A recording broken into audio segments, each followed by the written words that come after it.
Hello, Lakers Nation. Welcome in Lakers Nation Live. We are off and running fortuitous that the Mavs and Wolves game finished up right about when we would typically go live here on a Wednesday night, which is a little after 8 o'clock Pacific time.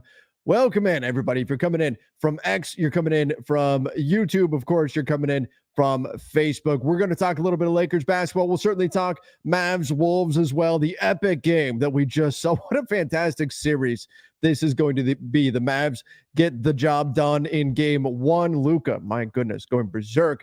But I want to talk a lot as well about the Lakers, the roster they've got right now, what they can actually build. Do they have the foundation to build upon when we're comparing it to some of these teams that we're seeing in the postseason right now? That's what I want to get into on tonight's show. And of course, take all of your questions and comments as well. Real quick, the Mavs win, final score 108-105. I had the Wolves in 7 going into this series. I think it's going to be a close series. I think it's going to be a great series. This was such a fun game. Just back both these teams trading haymakers, counter punching. You saw them changing strategies on the fly and then adjusting to the adjustments. Fantastic stuff. If you love basketball, this game was phenomenal.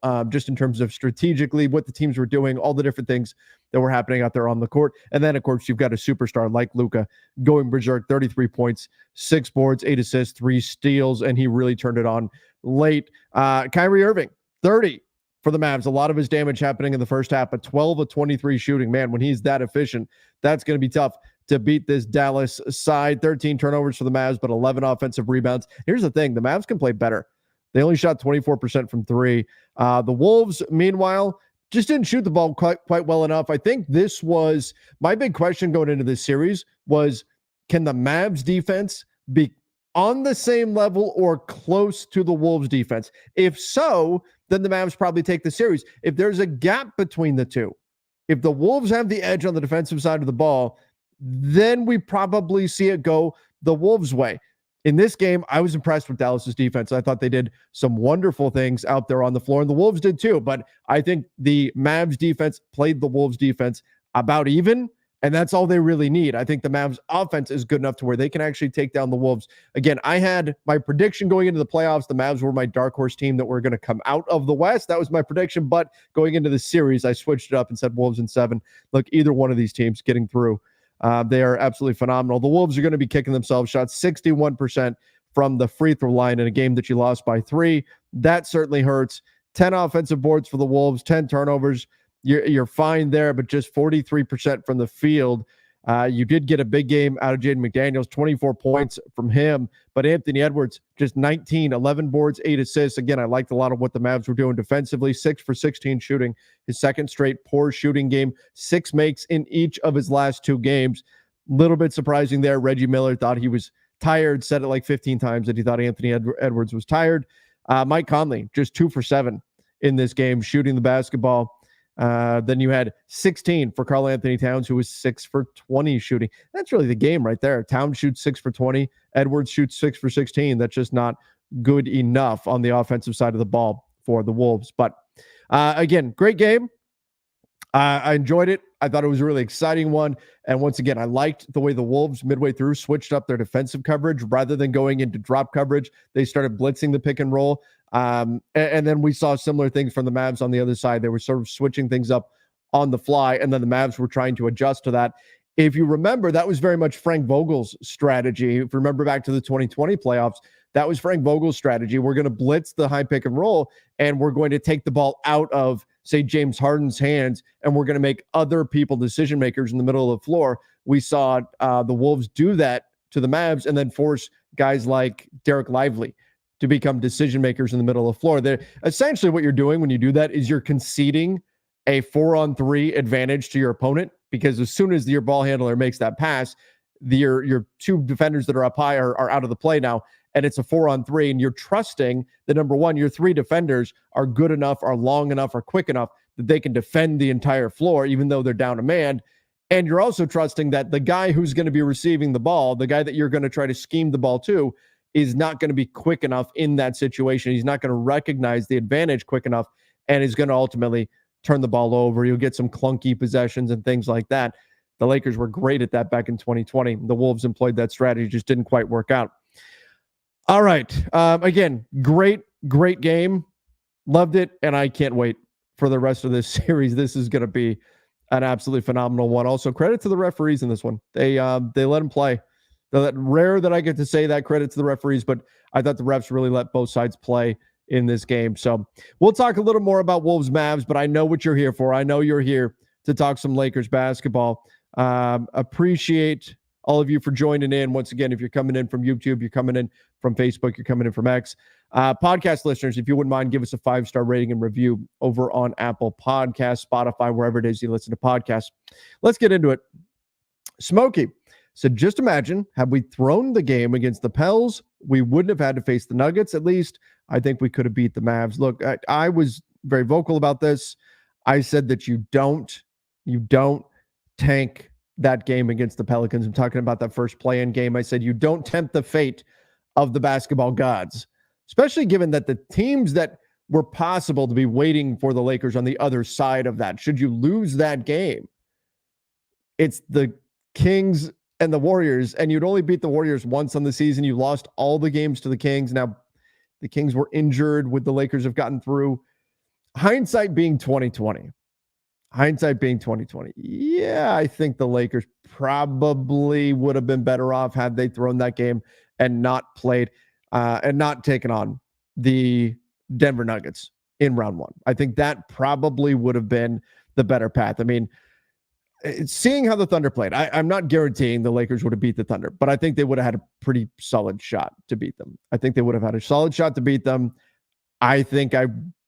I would say 60-40. The Lakers beat the Thunder in that series, despite it being a 1-8 series there. And then you get the Mavs in round two. I think the Mavs are pretty good. I look at this Mavs defense, particularly the way they stepped it up towards the end of the season and now into the postseason. I think they're not getting enough credit. I think sometimes narratives stick with teams where they're known as like an all-offense team for much of the season. But then guess what? Teams evolve. Teams change as the season goes on. They made moves. They got PJ Washington. They got Daniel Gafford. The Mavs defense shifted. It got much, much better. And so I wouldn't be super confident the Lakers would beat the Mavs. Do they have a shot? Absolutely. Absolutely, they have a shot. But I think the Mavs are a very, very good team. So I can't say the Lakers definitely would get through that side. Similar case in point, right? The Lakers, they started off the season as a defensive team. That's how they won the in-season tournament, by being just a badass defensive team. And then mid-season, suddenly they're relying on their offense. They became one of the worst defenses in the NBA. That was in part due to injuries, but still, we see teams evolve and shift. And so sometimes the early season narratives about what a team is, they don't last all the way through a season as things change. A case in point, again, the Mavs, I think they are a much better defensive team than what they get credit for right now. And I think we saw that tonight against the Wolves. And so I can't say for sure the Lakers would have gotten through in round two against the Mavs. This is a very good team. But yes, it's the better path. I think they make it to round two. Let's say that. I think they make it to round two to play the Mavs. I don't know that they get through Dallas. They've got a shot. They definitely have a shot there, but they make it. They get to round two. I think they get through the Thunder. And maybe that would have been enough. All right. Let's see what else we've got going on here. Ree said, after watching the new Mind the Game pod earlier, it seems more likely JJ will be the next coach. Okay. So let's talk about that. So the Mind the Game podcast, I think there were a few things that came out that were interesting, that were important. Number one being, and this was more kind of funny, LeBron saying, and this was before the Celtics game from last night that ended tragically, LeBron saying, hey, I would foul if I'm up 3, I would foul every single time. And it was funny because Darvin never fouled up 3. Off top of my head, I can't recall a time when he fouled up 3.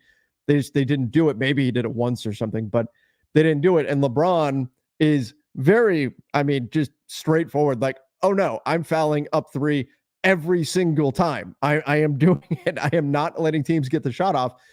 So obviously a philosophical difference there. between LeBron and what the Lakers. I mean, the Lakers haven't fouled up three in forever. It hasn't been their consistent strategy anyway. It's been a long time since we've seen them employ that. So I thought that was funny, but there was a line in there from JJ Redick, and the comment about it seems more likely JJ will be the next coach.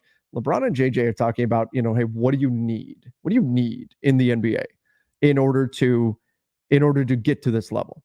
And JJ said, and this is kind of a chopped up quote here, but he said, there's a lot of depth on some really good teams in the NBA. And part of that is this is what the NBA wants, right? Their new CBA, the way it's constructed, they're trying to spread out the talent. They're trying to create more parity, and they want more matchups like this, where we saw Dallas and we saw Minnesota, and both sides are trading haymakers down the stretch. That's what the NBA wants. They want a lot of teams that are pretty evenly matched, and it's hard to tell who's going to come out on top. That's what they want. For better or for worse, dynasties have their value too. Dynasties have value. Dynasties draw people in. It's why people tuned into the UFC like crazy to watch Anderson Silva when he was just a wrecking machine. Why people tune in when it's John Jones, regardless of what's going on out of the octagon, right? That you want to watch greatness. And so there's something to be said for that too. But the path the NBA is going down, we want parity. We want all these teams to have a chance, and we want them to constantly be rotating. And so no fan base feels like they're out of it forever, like they're going to go 17 years and not taste the playoffs like the Kings did. So JJ says there's a lot of depth on a lot of really good teams. He said you need 7 or 8 guys who can really play in high pressure moments to compete at this level. Okay, 7 or 8 guys. That doesn't sound like a super top heavy team, does it? And it sounds like a guy who's actively thinking about what would I want my team to look like if I was coaching. I'm putting words in his mouth here, but sounds like these are thoughts that he's having. Then LeBron says, if there are teams looking to be successful, you've got to have stars. Stars, plural, right? But then he says you have to have 1, maybe 2. 1, possibly 2 stars. At the end of the day, you've got to have those soldiers around. So LeBron, given everything that's swirling right now, all the topics around the Lakers that are, should they get 3 stars? Should they go after Donovan Mitchell? Should they go after Trae Young? Should it be Mikal Bridges? Who should they target as the 3rd star? LeBron says you need 1 or 2.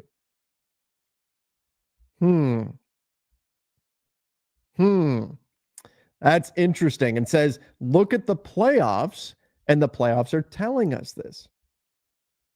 Interesting stuff. All right.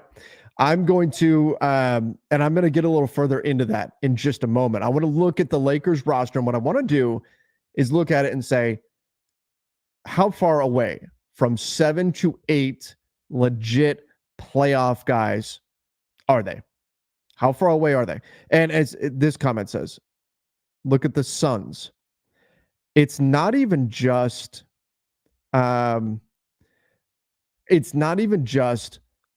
the Suns in terms of, there's some mistakes in their big 3 roster build, but I think now what's happened with the way the NBA has structured things, the big 3 roster build now has a very, very thin margin for error. Like, you have to have not just 3 stars, you have to have the right 3 stars. There was a point in the NBA where 3 stars, just put 3 stars together. Put 3 stars together, and then you're going to, every year, you're going to use your exceptions. You're going to use your taxpayer MLE, and you're going to get somebody who's probably worth more than the taxpayer MLE, but because you've got 3 stars together, players are going to take less to come play for you. Your veteran minimums you're going to fill out, maybe make a trade or something, but you're going to have a good team. You're going to have depth, right? You're going to have that. Well, now the NBA is doing things to make sure, hey, if you want to put 3 stars on the team, you're not going to have depth. You're not going to have that. So your 3 stars had better complement each other perfectly, because you're not finding the guys that you need to complement them. You're not going to have access to those guys because we're going to restrict your ability to build your roster that way. Again, the NBA, they want the talent dispersed. They want it dispersed across teams. That's why it's like, hey, if you are over a second tier, over the second tier apron for long enough, eventually, not only do you become incapable of trading your draft pick 7 years away, but at one point, your draft pick 7 years away automatically goes to the back of the first round. You could be the worst team in the NBA that season, and your draft pick is 30th. Like, that's how determined the NBA is to make sure that a team doesn't just stack up their team with 3 stars and then a bunch of depth around them and then just keep paying to keep that team together and keep paying, keep paying. They want to make it hurt so that you break up that team. So if you're going to put 3 stars together, those 3 stars have to fit perfectly. That's what we're seeing with the Suns. And I think it's why LeBron's point has even more validity than normal, because the NBA is pushing teams to go away from the 3-star build. So again, in just a moment, we're going to get into the Lakers roster and say, hey, they've got 2 stars. They've got LeBron and AD. Do they have legit playoff players around them? I want to get into that and see, because I think the answer is no, right? Do they have 8 playoff players? No. I think that's what this season proved to us. How far away are they? That's what we're going to get into in just a moment here. This one says, my problem with a 2-star and depth build is it puts more workload on LeBron and AD. If they were younger, it would be best, but LeBron is 40 and impact on winning is not the same. We need an elite perimeter threat beside him. I agree with that. I do agree with that. So that's the challenge. LeBron's going to be 40. Can he carry the workload, the burden of 2 stars, of a 2-star roster build? That's where you need the other guys on your team. They've got to be such a high level that you can get by without having a star. You can get by with a guy who's really only going to push down on the gas pedal and hit that star level at certain points of the season and then in the postseason as well. That's what you're looking for. Easier said than done. Much easier said than done. But as far as the 2-star build, that's why for the Lakers, a 3-star build temporarily does have some value. If you're finding the guy that you say, this is the guy after LeBron, we're just getting him now. This is the guy we need after LeBron. We're getting him right now. We know we're going to be a 2-star build in 2 years. Just right now, we had the opportunity to get the guy who's going to be in that 2-star build, and we didn't think we could get him a year from now or whatever. And so we just pulled the trigger now. And so we're building around 3 stars for the time being. This guy's going to take some of the burden off of LeBron. Maybe it's Donovan Mitchell. I don't know. Maybe it's Donovan Mitchell. Say this guy's going to take some of the burden off of LeBron. And for now, we're going to be in a 3-star build. 2 years from now, when LeBron retires, we're going to be in a 2-star build. That's where the Lakers are at specifically. Again, big picture conceptually, I think LeBron's right in that we're in more of a 2-star build era. Could the Lakers kind of fudge the numbers a little bit here and find a way to make this work? And by fudge the numbers, I mean, is LeBron a star all the time? Probably not at 40. There's going to be some nights where he's just going to be cruising, right? He's 40 or going to be 40. And so do you need a 3rd star then? And then can you still build out enough depth? It's going to be the challenge for the Lakers. All right. Let's go here. Hey, Trevor, what do you make of Woj's report today with the draft a month away? What's the realistic timeline to hire a coach? Which report is there? Have been a bunch of Woj reports. So you'll have to enlighten me. Which Woj report are we talking about here? Let me know in the comment section. Chat, help me out here, because there's been a bunch of Woj reports and things like that have come out.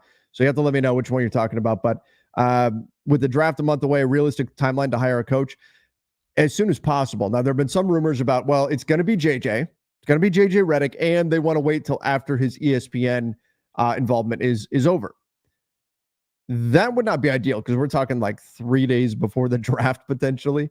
That's not good. You want to get a coach in early enough to where they can be part of the decision-making process, to where if JJ has these thoughts on a roster build and, hey, we need depth, we need 7 or 8 guys, he needs to be part of the decision-making process. And it may not be JJ. Maybe it's Sam Cassell. Maybe it's James Borrego. But whoever it is needs to be part of the decision-making process and putting the team together. I think that's important.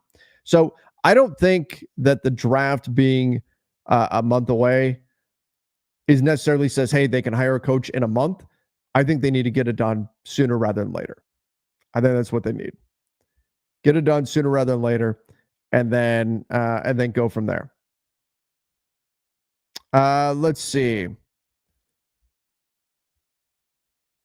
Oh, this one. Woj reported the Lakers not rushed. See, here's the thing. A lot of this stuff, it winds up getting regurgitated, because we heard this was like a few days ago.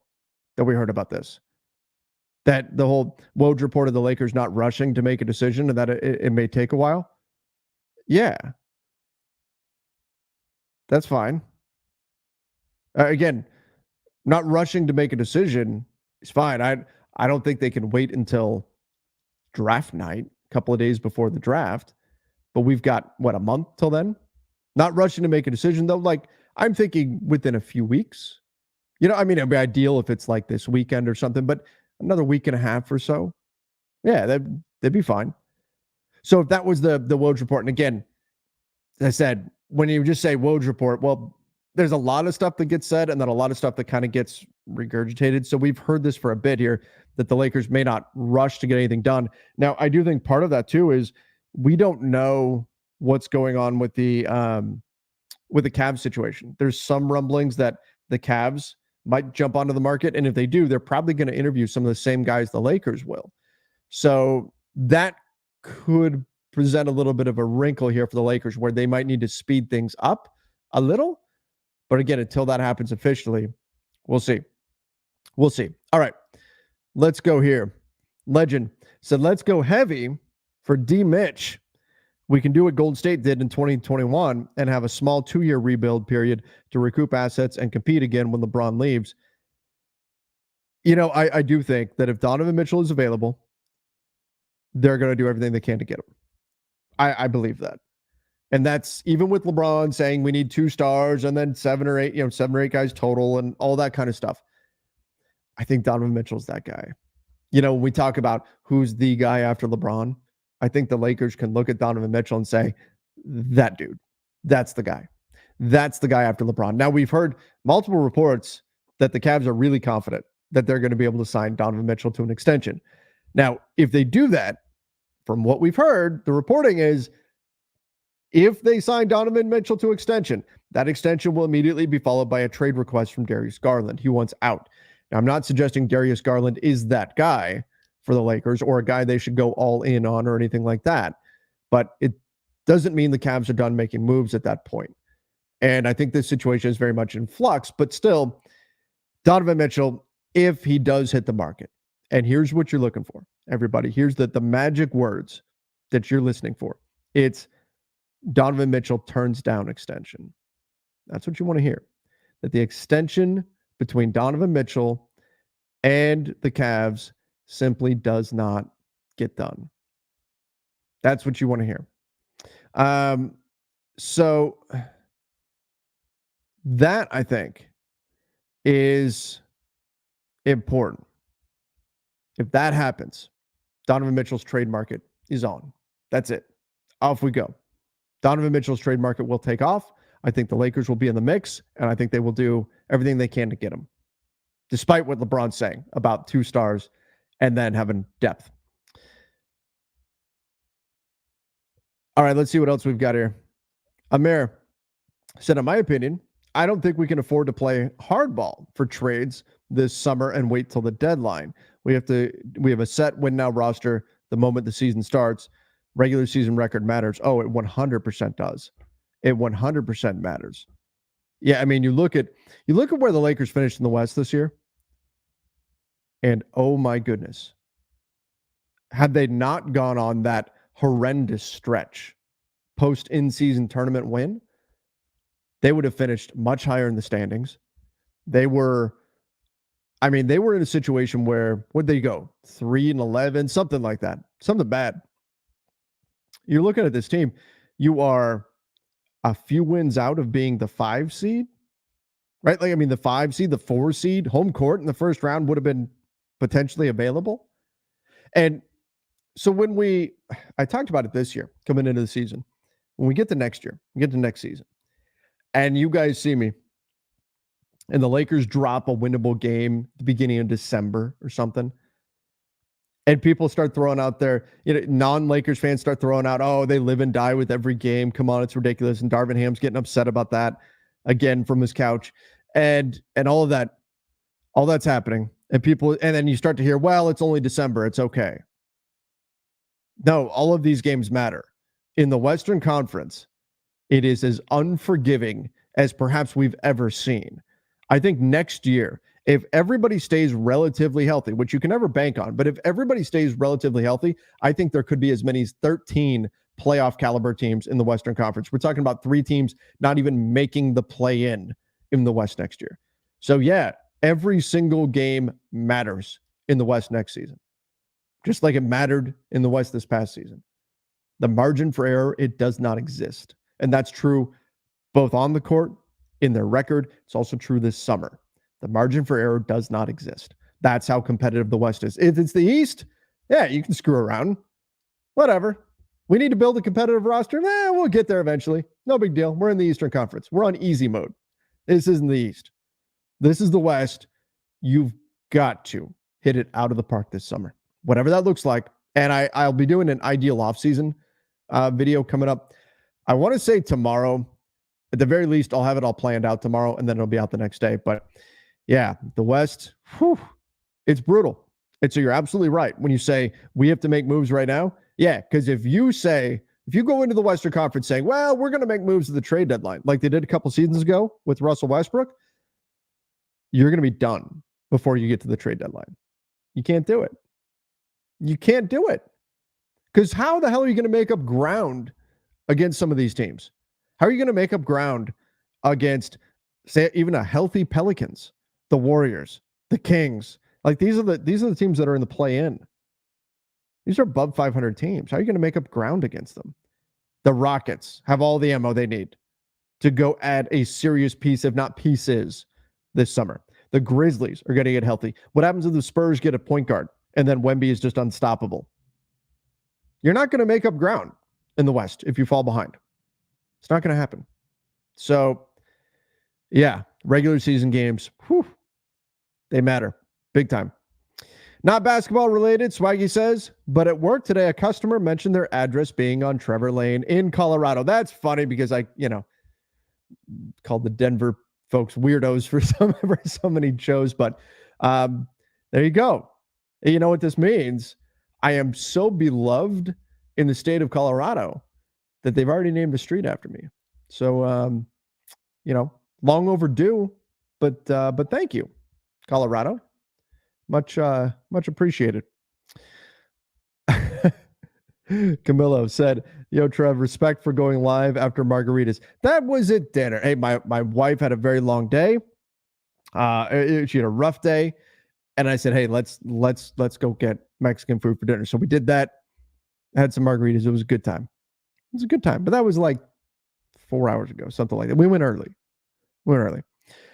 All right. As I said, I want to take a look at the Lakers roster. I'm going to get to the rest of the questions in just a moment. Let's look at the Lakers roster here. Because again, JJ Redick, maybe future Lakers coach JJ Redick, says you need 7 or 8 guys to compete, to be competitive in today's NBA. And I think he's right. You look at right now. Look what happened tonight. The bench guys, the role guys, they just matter. They matter because you've got to get good minutes out of them. Derek Lively comes off the bench for the Mavs, played 27 minutes, gave you 11 boards and 2 blocks, right? That's a bench guy. Josh Green gave you 13 minutes. Was he great? No, but still, that's a bench guy you're going to have to rely upon. Tim Hardaway Jr., I never thought I would see this. Tim Hardaway Jr. played 10 minutes and didn't shoot. Didn't take a shot. Kyle Anderson, Naz Reid, Nickeil Alexander-Walker for the Wolves. Those are guys that they rely upon to play minutes. I think part of it is depth matters more in today's NBA simply because of the way teams are playing now. Teams are so good. You look at all the decisions that players have to make on both ends of the floor, particularly defensively, though. You look at how many traps offensives are setting for defending players, trying to trick them into making mistakes, right? You look at how many different things they're running, how spread out the floor is, how much ground players have to travel. You have to rely on your bench more. And again, if you have anybody on your team that is a weak link on offense or on defense, that is going to be exploited all night in the postseason. So I think JJ Redick is right that you need 7 or 8 legit playoff players. And the term you're going to hear a lot this summer is two-way players. And I'm not talking about guys on 2-way contracts. That's something different. I'm talking about guys who play both sides of the basketball. It's going to be critical. Those ghouls in green have a bunch of them, which is unfortunate. But that's what everybody's going to be talking about this summer, about getting two-way players. So how many guys do the Lakers have that legit are playoff players right now? Again, you need 7 or 8. Let's go down the list. Okay. LeBron, AD, check. Easy. Done. Right? Those are the easy ones. Cool. Oh, no. D'Angelo Russell.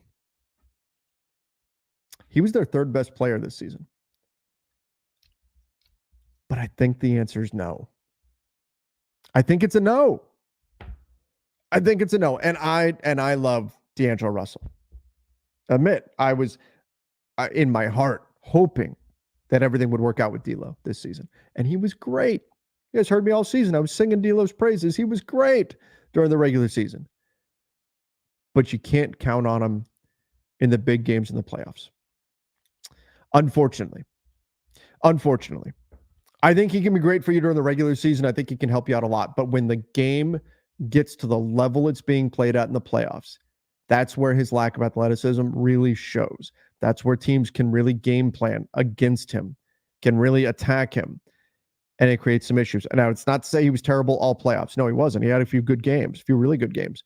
But when I look at D'Lo and you say, is this guy a playoff guy? One of those 7 to 8 playoff players that you need that JJ Redick is talking about. I don't think I can put him in that column. I don't think I can. All right, Rui. I think Rui can be a yes. Can be, but and here's what worries me, right? Is some of the guys that are yeses, they're going to be yes if. They can be if. That's not ideal. Not ideal. But if Rui is a off the bench guy, and I thought Rui was fine as a starter, but if he's an off the bench guy, I think he is much more of a yes, he's a playoff guy. You get Rui coming off Rui plays 15 to 20 minutes in the playoffs, and he comes in and gives you 12, 13 points. Can he grab a couple of boards? Yes. Can you put him into matchups where him not being great chasing off of screens isn't going to burn you as much because guys off the bench, he's matching up with bench players that aren't going to run off of 50 screens like they ran for Michael Porter Jr.? Yeah, that's where Rui becomes that's more where you look at Rui and you go, yep, there you go. Now he's a playoff guy. So I think it's circumstantial to a degree, but I'm going to say yes on Rui. And Sandman says Rui was getting killed by Michael Porter Jr. Yeah, he was. And that's the challenge, right? That's the challenge with Rui. It's that defensively, again, if you have a weakness, teams will pick at it on the defensive side of the ball. And that's what they did. They ran Rui through screens like crazy, and Rui is known for his attention drifting a bit off ball. And that's death when you're defending Michael Porter Jr. and he's playing the Lakers. Apparently, if he's playing the Wolves, Michael Porter Jr. is not nearly as good. But if he's playing the Lakers, he's lights out. So Rui, I'm going to put him in the yes column, but it's circumstantial. All right, Austin Reeves. I'm going to say yes. And I know some people will say, oh, Austin isn't it because of the defense and that kind of stuff. I thought Austin really picked it up defensively towards the tail end of this year. And Austin is just gutsy. Man, big moments don't seem to phase him. And we've seen him have blow up, not good, but blow up performances in the playoffs. Last year against the Grizzlies, game 1, the Lakers ran Austin Reeves pick and roll with LeBron and AD on the floor and let Austin take over the game because the way the Grizz defense was defending, they were making Austin Reeves be a scorer, and he went, cool, I'm going to do that. So I will say yes in terms of not did Austin have this transcendent season, not did Austin take his game to the next level like everybody was expecting. That he was just fine this season. But gut check moment in the playoffs, do I think Austin is one of those guys? Yes, I do. Okay, so now what are we at? We've got LeBron. We've got AD. We got kind of Rui. And we got Austin. All right. Gabe Vincent. I don't know. I mean, does he just get an incomplete? He didn't play all season. And then when he did play, he couldn't shoot. You know what? I can't even go incomplete. I got to put him in the no column. I have to put him in the no column because this is exactly what we're talking about, right? This is exactly this is the exact point that JJ Redick's making here when he's at maybe future coach, when he's talking about you need 7 or 8 guys. Teams did not fear Gabe Vincent's offense at all because he couldn't score. Could he do a few good things defensively? Yes. I have some hope that Gabe, again, he's coming off of surgery. I don't think we saw full Gabe Vincent. I would assume, and this is not wishful thinking, this should just be duh, of course, he'll be better next season. The bar's pretty low, right? Didn't play all season, came back from surgery, couldn't put the ball in the basket. Was okay defensively, did some good things there, but couldn't put the ball in the basket. I would have to assume that as a professional player, he will be better next season. He could get his way into that 7 or 8 group. But not right now. Not with what we've seen so far. If I'm the Lakers and I am putting together my roster, I'm saying, do I have 7 or 8? And I've got Gabe on my list. I can't put him in that yes column because we haven't seen it yet. We don't know. He can be feisty defensively, but can he make those big shots for you? He did it for Miami. But man, the whole thing going around about don't sign free agents from the Heat unless they're named Max Strus, apparently. Like that's real. So where are we at? No for Gabe. Jared Vanderbilt.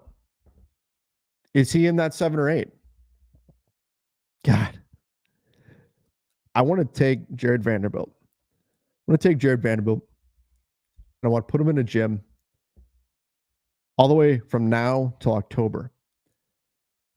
And I want to just put him in the corner 3 and say, this is all you do. Just shoot corner 3s all summer. All summer long, 4th of July, fireworks are going off. You're hearing the explosion. You're shooting 3s. You're shooting the corner 3s. Right? Because if he can shoot 35% on corner 3s, changes everything for him. Changes everything for his value as a player. Now, you can use him. There's ways to get around teams because teams will just completely ignore him. You can get around it in some ways. You can use him as a screener and things like that to try to force his man to do something other than just camp in the paint. There's things you can do because Jared Vanderbilt is 100% a yes, right? Like this dude is a playoff performer. Grit, grind. You need a defensive stop. He's going to be doing that. He's going to be hurling himself onto the floor. He's going to be sprinting full court to break up a pass. That's going to be Jared Vanderbilt. By the end of the series, Luka's going to be ready to punch him because he's going to be so frustrated with Jared Vanderbilt. That's Vando. That's a healthy Jared Vanderbilt. Just be able to shoot the corner 3. That's all you need from him. If he could catch and finish a cut to the basket along the baseline, that probably wouldn't hurt too. His hands have not been great. I still have faith in Jared Vanderbilt. I still have hope that he's going to get there. I'm going to put him in the yes column because he's so close. He's not far from being that guy, and I think he's going to get there, and he's so good on the defensive side of the ball. Why just corner 3s? Because that's the easiest 3 to hit on the floor. That's the closest 3. That's where he tends to camp out. That's what he shoots is really just corner 3s. And I don't think we're trying to simplify it as much as possible. This is all you need him to do. I'm not worried about above the break 3s. He's not going to be a guy that's ever going to shoot a lot of those. Just corner 3s because that's all you really need from him. That's all you really need from him. And it's the most you can hope for. I'm not going to hope that he's going to become a 40% above the break 3 guy. I don't think that's in the cards. That's not going to happen. Corner 3s, maybe. If we limit it to just that, maybe. All right. Lakers will be playing 4-on-5 if Vando is playing. That's why I'm talking so much about the corner 3, so that they're not playing 4-on-5. All right. Keep going. Jalen Hood-Schifino. Nope. He's not part of the 7 or 8. Definitely not. 5 years from now, if JHS hits his ceiling as a player, he could be big, strong defender, feisty, could take contact in the paint, like that kind of stuff. He was just not good enough at anything this season. When he stepped on the floor in the NBA, in the G League, he was great. But when he stepped on the floor in the NBA, he was not good enough at anything to be that guy. Someday, if he hits his final form, I could see it. But we're a long way off from that. So no. And he's got to get healthy first. Christian Wood. Is he part of that 7 or 8? Yeesh. I'm going to say no. I'm going to say no for right now. And again, Christian Wood got hurt. But can you rely on him to get a defensive stop? Not really. I think teams will target him defensively. Can he help get you through the regular season? Yes. In the right matchup, could he be useful? Yes. But in general, no. Probably not. Jackson Hayes, same thing. It's a no. And I thought Jackson was much better this season. I liked the improvement that we saw from him. There was a part of the season where Jackson Hayes was unplayable. You couldn't even put him on the floor. But Jackson Hayes, he still, even despite the improvement, he's a no. His offensive game is not respectable enough. Cam Reddish, nope. Cam Reddish is no. He is a guy that nobody's going to defend behind the 3-point line. So he's an easy no there. Max Lewis, obviously no. And then we get to a couple of interesting guys here. Guys that right now are just listed under the cap hold section here on Spot Track, but Taurean Prince. And I think Taurean off the bench he could be. Now, couldn't he get attacked defensively? Yes. Like, he's just an okay defensive player. Not good, but he's okay. I think he could be part of a playoff rotation. Is he a starter? No. He's kind of in that Rui category, which kind of brings me to the question, to the point that I don't know that you could, in the playoffs, can you play both Rui and Taurean Prince? I don't know. That might be tough. That might be tough because both of them have kind of similar weaknesses. Rui's the bigger of the two. Taurean's a little bit quicker, but that might be a little bit tough. So I think Taurean, I can put in the yes column that I think he could be a rotation player on a playoff team, but we're talking about a dude who's playing like 10 minutes a night on a playoff team. We're talking about the Josh Green role for the Mavs. Prince, I have no issues with Taurean Prince. I thought that he was pretty good this season. Overall, I think when he was put in the role that he needed to be in, which is coming off the bench and playing 20 minutes a night, just come in, knock in some threes for us, be an okay wing defender, occasionally attack the closeout, no issues. Taurean Prince's problems were not due to Taurean Prince. The reason why he caught flack was because he was being put into a role that was too big for him, that he shouldn't have been put in. That's not his fault. For the price tag, Taurean was more than fine for this Lakers team. So, is he a guy where you're going, yes, we're locked in. He's a top 5 playoff guy. You put him in the rotation. He's great. No. But could he be in that top 8? Yeah. Yeah, I think he could be. Oh, no. You know, I'm done with Rui when I don't mention that he has a 7'2" wingspan. I do mention that a lot. I know. That's fair. That's fair. But I'm really not done with Rui. I like Rui. I do think that when we're getting into trade season, Rui's contract is going to be one that they'll probably have to put into a deal, but we'll see. We'll see. And then Max Christie. Look, Max Christie is a guy that I wish got a lot more minutes. I wish he got more of an opportunity this season.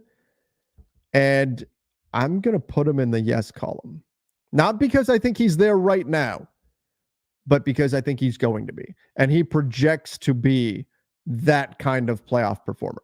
That kind of guy that can defend and can give you enough on the offensive end of the floor to where teams can't just ignore him. Now, again, is he there right now? Are you throwing him on the court in the playoffs right now? Probably not. But I do think he can get there. And I think if you commit minutes to him, he will. So where does that leave us at? Final tally of those 7 or 8 players. How many do the Lakers have right now? Max, who's a restricted free agent. You got to bring him back. Taurean, who's a free agent. Will he come back? There's 2. Jared Vanderbilt is 3. But good Lord, please hit a corner 3. Austin Reeves is 4. Rui is like 4.5 because Rui and Vando are kind of like one together right? Where Rui can be there. So maybe that's 5. So, and then you've got LeBron and AD. So if that's your grouping, you're at like 6-ish.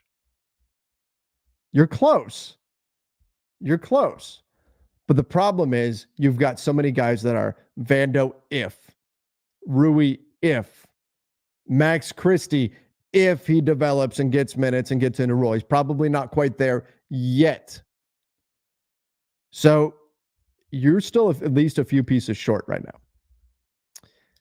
Can the Lakers get those pieces? Because again, the problem is this summer, I've already heard it from a bunch of other players from other teams, two-way players. That's what they're looking for. That's what everybody's looking for because everybody sees what's happening in the playoffs right now. Everybody sees the way the NBA is going. Everybody sees what's happening with the Suns and their 3-star build and the way that's gone. Everybody sees the depth that you simply have to have, that you need. That if you have any weak link in that chain in today's NBA, you're going to fall apart. 5 years ago in the NBA, you're going to be okay. Right now, no, not so much. So finding those guys, it's going to be difficult. Those kind of guys are going to be expensive. And again, I will get into it when I get into the ideal offseason. How do you potentially find these players? First and foremost, if D'Angelo Russell would be kind enough to opt into his $18.7 million, that would go a long way towards giving the Lakers a trade chip. I don't think he's going to do it. If I was D'Lo's agent, I would not be advising him to do that, but that would help. Re-signing D'Lo so that you could trade him to maybe, mid-season to maybe try to get some of these type of guys. That's another thing. But finding these guys in free agency, particularly if D'Lo just walks away, best case is we're talking about a mid-level exception. It's not going to be easy. I'll tell you this, if you're going to get to those 7 to 8 guys, the Lakers need Max Christie to step up big this summer. They need him to continue working, continue grinding, and hit the next level. That's what they're going to need because he projects to be that kind of player. They need him to be a solid, legit rotation player next season. Alexander said, Max is a dog. You give him time and he'll show out. I don't care playoffs or not. I agree. I think he is, I don't want to say he's the linchpin. I don't want to put too much on him, but there is a lot is going to depend on what can Max be a 20 plus minute a night rotation guy next season or not, because that's going to matter for this Lakers team. That's going to matter. All right. Let me get to a few more of your questions and comments before we call it an evening here. Keon said, I get the 2 stars in depth, but if we don't get a Mitchell-like player now, what are the chances of getting a star when LeBron leaves? Another star is not just for now, but the future. Yes or no? That's it exactly. And I kind of explained that situation where the Lakers are in a different spot than a lot of other teams are. If you were to just look conceptually, do you want to go 2 stars in depth? Do you want to go with the 3rd star?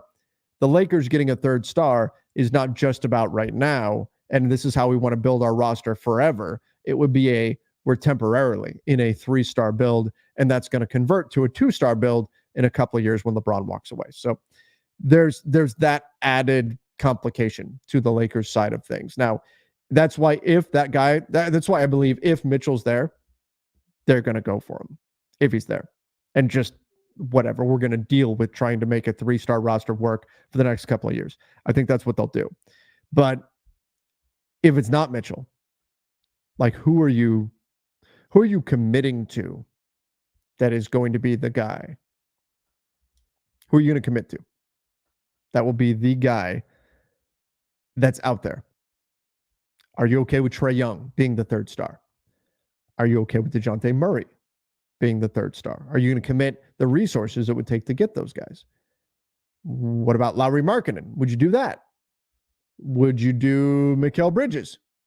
Where do you? There's varying levels of stars in the NBA. There's some that are easy. Like if the Mavs said, "Hey, called you up," Mark Cuban says, "Hey, guess what? I lost my mind. You guys want Luka?" Yes, done. Right in a moment. We will do that. Right. What about Trae?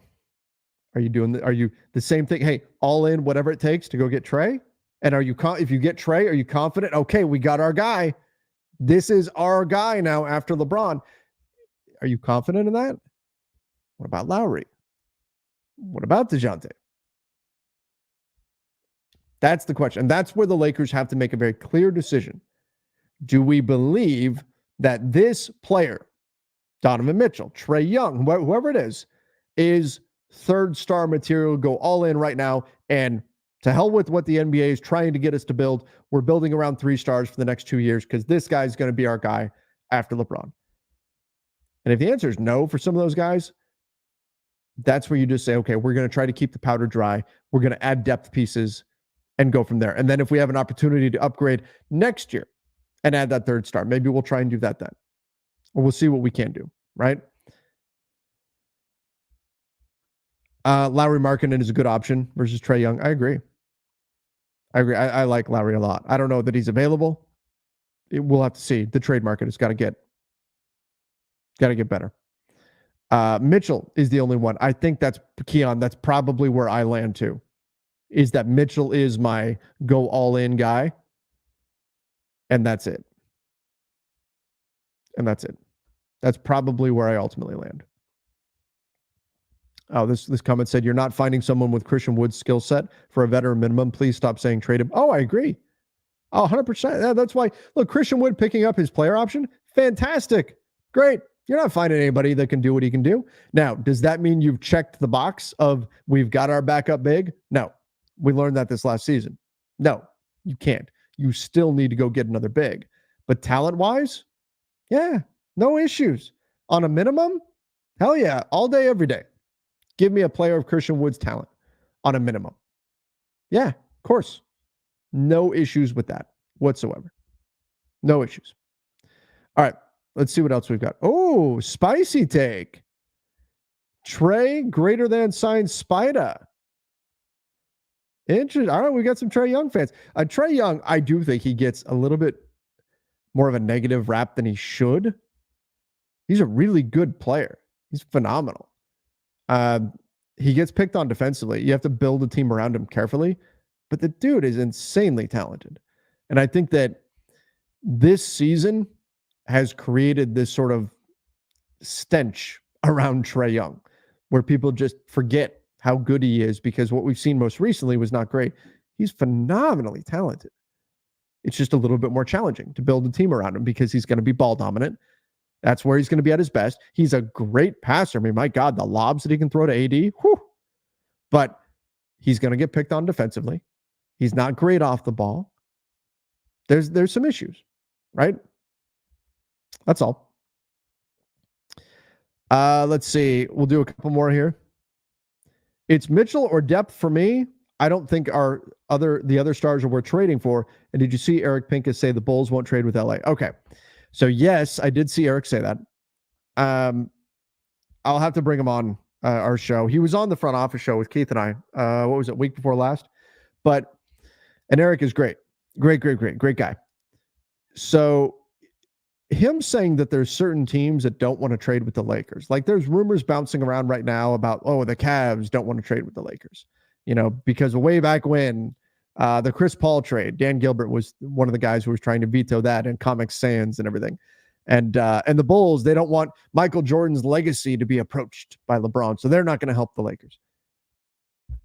Fact of the matter is, look, there are teams that don't like trading with certain teams. And are the Lakers one of those polarizing clubs? Yeah, for sure. But there's a reason why, too. You see teams tend to trade with each other. With certain teams, they keep going back to them. How many times have the Lakers and the Magic executed a trade? Bunch of times, right? You tend to go back to the same teams. And every once in a while, it'll be somebody new like, whoa, Danny Ainge is trading with the Lakers, the Utah Jazz? What? Yeah, crazy. Still remember back in, what was it? 2004, I think it was, when the Lakers and Celtics executed a trade. And it was like, what was it? Chris Mim? Was it Mim? The Mim trade? Anyway, you had a bunch of players going out.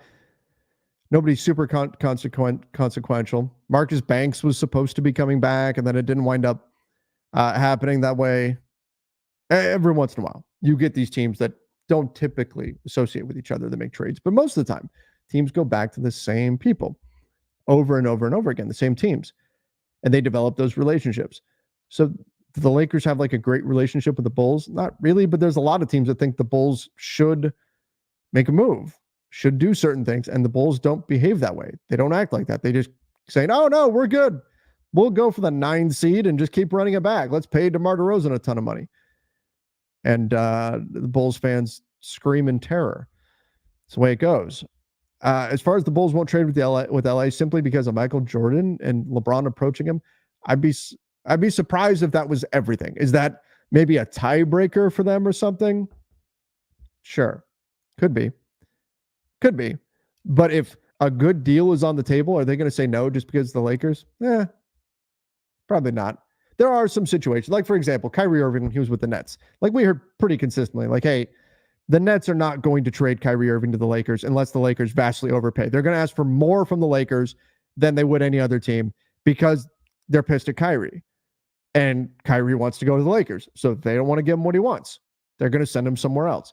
There are times where that comes up, but I think if a good deal was sitting there for the Bulls, they would still take it if it's the Lakers. Might that be a tiebreaker for them if they think, oh, this is going to hand the Lakers a title or something? Sure. Dominic, let's keep our young core and sign James Wiseman. I will get into that with the ideal offseason, which I do a few ideal off seasons, but this will be the first one in terms of who they could sign. Eric, appreciate the super chat. Thank you. Jarrell said, sign Valanciunas and Gary Harris. Gary Harris is interesting. Hope D'Lo opts in. So if D'Lo opts in, you're not going to be able to sign Valanciunas and Gary Harris. If D'Lo opts in, you probably aren't even going to have a taxpayer mid-level. Like you might, depends on what Max Christie would get and everything, but it'd be close. So if D'Lo opts in, you don't have Valanciunas or Gary Harris. You don't have the money to sign them. And even if D'Lo doesn't opt in, even if you have a full mid-level exception, which is like $13 million, is that going to be enough to get Valanciunas and Gary Harris, like split it between them? One gets 6, the other one gets 7. I mean, it's not impossible, but it's a bit of a stretch, I think. Trade D'Lo. Now, let's forget about Gary Harris and Valanciunas. Trade D'Lo to Brooklyn for Dorian Finney-Smith. Finney-Smith was one of the guys that was out there on the market at the trade deadline. They wanted a ton for him, though. A lot for Finney-Smith. Trade Gabe, JHS, and a pick for JC. Jordan Clarkson? Is that what we're talking? I like Clarkson, but he's making a decent amount of money with the Jazz. I think he has another year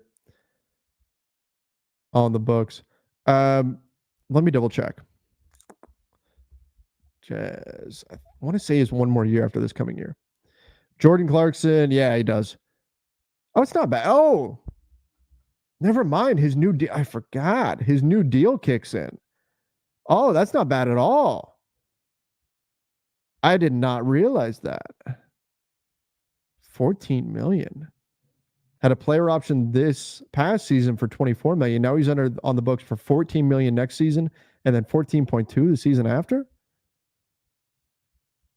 That's solid. Now he only shot 29% from 3 last season. He's not great. Scored 17 points, but extremely inefficiently. But yeah, I mean, hey, if D'Lo can come back home, you can bring back Jordan too.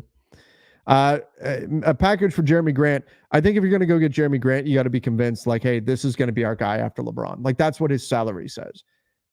I don't know if I can get there on Jeremy Grant, on him being the post-LeBron guy. I don't think he fits that category. Good player, and I like him, but his contract says he's a certain tier of star, and I don't think his play on the court is quite there, especially if you're the Lakers, where you need him. If you're going to pay a guy at or close to like superstar level money, he's got to be that. He's got to be that night in, night out. And then the age is a little bit of an issue there too. He's 30 already, so that's tough. And then there's, of course, the fact that the Blazers never traded with the Lakers, and they kind of have that as a badge of honor. Jeremy Grant under contract till 2028. $27.5 million this season, $29 million next season, $32 million the season after.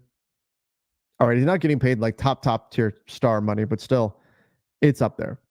It's up there. Like he's got to be one of the better third guys in the NBA on that number. And you got to believe that he's going to be great all the way through his age 34, 35 season. Yeah, which is tough. Last one we'll do. What do you think of Xavier Tillman?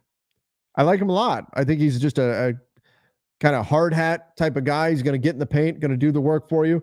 He makes winning plays. I like Xavier Tillman. Now, he's not a big rim protector. He's not a three-point shooter. He's more the like Rony Turioff mold. Not that they're the same. They're different. He's got a little bit more size to him. Turioff was more just endless energy and plays on springs. But in terms of just, he's going to be extra physical. He's going to be all over the place. He's going to hurl himself to the floor when he needs to. He's just going to be kind of an everything big. I do like Xavier Tillman a lot. If he is like your third or maybe fourth big in the rotation, you feel pretty good. You feel pretty good with him as like especially your fourth big. Not much of a rim protector, but he is the kind of just hard work, hustle kind of guy that I really like. And I think he'd be good if you can get him for the right price. And he's only like 25. So no big deal there. All right, everybody. I do appreciate you joining. I hope you guys enjoyed game one of Wolves and Mavs. Oh, one more coming in at the buzzer. Vector Nova. Another observation from the playoffs is the changing the guard. The teams left, besides the Pacers, drafted their stars. AD and star player X post LeBron just seems like kicking the can down the road. That is true. There is a changing of the guard in terms of how the NBA wants rosters to be built. You look at the teams that are still standing, even the teams that just got eliminated. We look at the Denver Nuggets. What do? They drafted, right? Drafted Jokic, drafted Aaron Gordon. Drafted Jokic, drafted Jamal Murray, traded for Aaron Gordon. So you trade for that last piece. Drafted Porter Jr. You're able to take these guys while they're on rookie contracts and cost controlled. You add your final piece, and then off you go. And you've got your team set from there. That's how you're able to start stacking up salaries and really put a roster together. So that, I think, is a very good point. The problem is that's not where the Lakers are at. The Lakers aren't at a point where they can just wipe the slate clean and start fresh. Eventually, they'll get there, but they're not there right now. For right now, this isn't really how the NBA wants rosters built anymore. If you look at the way teams are approaching it, we've already got our stars on big money, and we kind of need to round out the depth too. What you really need to do is get those stars on cheap contracts because they're rookie deals, and then you're adding your depth pieces, and then off you go. And then as you get better and better and better, now you can just pay your guys as they improve. And okay, our guy goes from being on a rookie contract and now he's on a max. And let's say we've got two guys that do that, and you're fine. That's really the way we're seeing teams build out. Similar thing to the Mavs, right? You look at the Mavs right now. They made a few trades to really kind of add the final pieces, but a lot of the guys, they drafted Luka, right? You draft Derek Lively. They're able to get some of these guys in the draft. There were trades and things like that as well.